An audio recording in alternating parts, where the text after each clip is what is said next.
You ask Tiger to solve. This deals with linear equations with one unknown. The final result is x equals 320/3. Let's solve it step by step. Simplify the expression. Combine like terms. Group all constants on the right side of the equation. Add 4 to both sides. Simplify the arithmetic.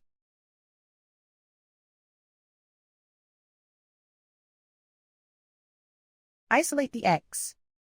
Multiply both sides by inverse fraction 5/3. Group like terms. Multiply the coefficients. Simplify the fraction. Multiply the fractions. Simplify the arithmetic.